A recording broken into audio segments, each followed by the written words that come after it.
dari jajaran Polda Metro Jaya dan juga Polres Metro Jakarta Pusat berupaya memukul mundur massa untuk segera meninggalkan area kompleks parlemen untuk bisa disterilisasi dan dilakukan kegiatan sebagaimana biasanya bagi warga lainnya.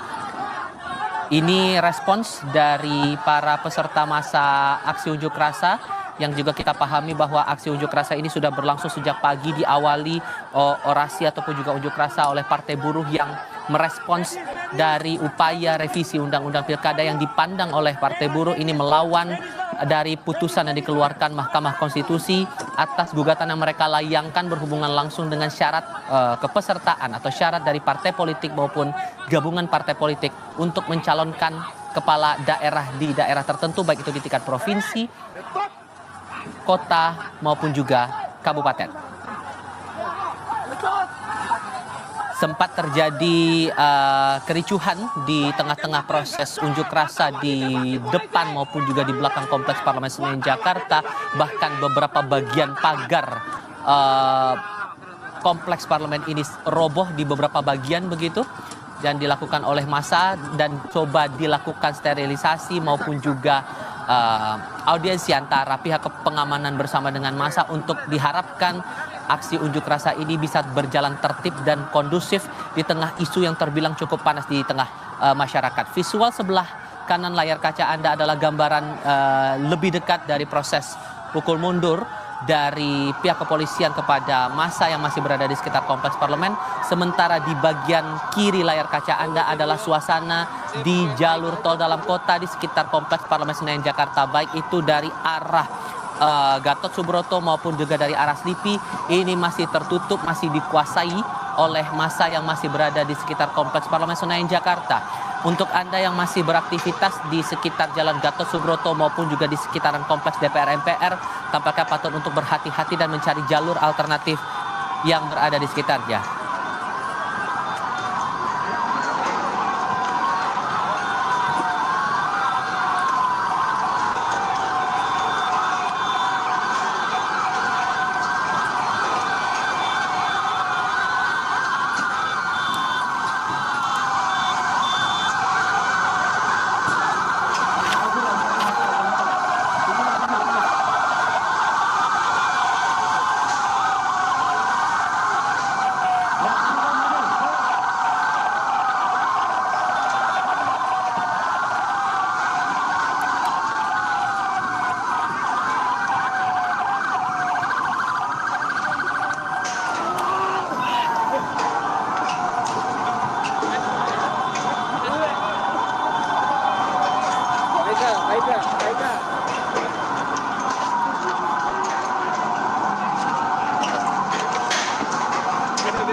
Polisi masih berupaya membubarkan paksa demonstran yang masih berada di sekitar Jalan Gatot Subroto, tepatnya di depan kompleks DPR MPR Senayan Jakarta, karena masa untuk berorasi sudah habis sehingga area di sekitar kompleks parlemen harus disterilisasi sehingga bisa digunakan kembali oleh masyarakat untuk melakukan aktivitasnya sebagaimana biasanya.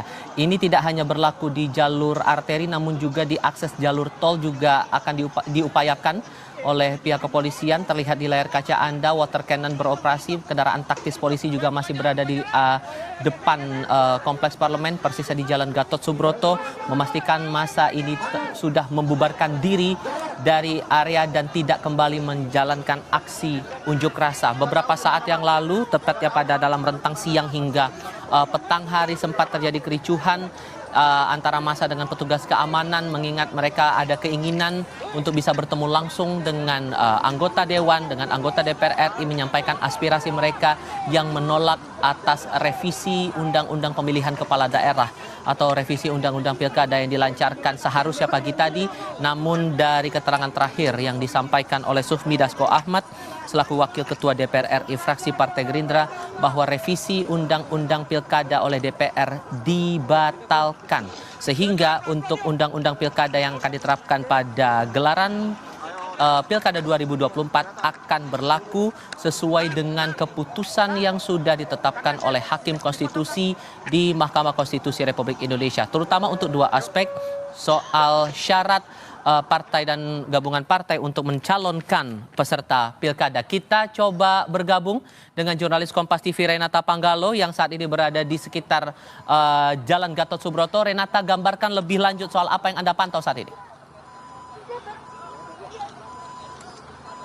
Iya, usai konferensi pers yang disampaikan oleh Wakil Ketua DPR Sufmi Dasko, memang situasi semakin ricuh. Meskipun pihak DPR sudah menyatakan bahwa RUU Pilkada dibatalkan, namun memang sampai saat ini massa masih terus memadati di sekitar gedung DPR.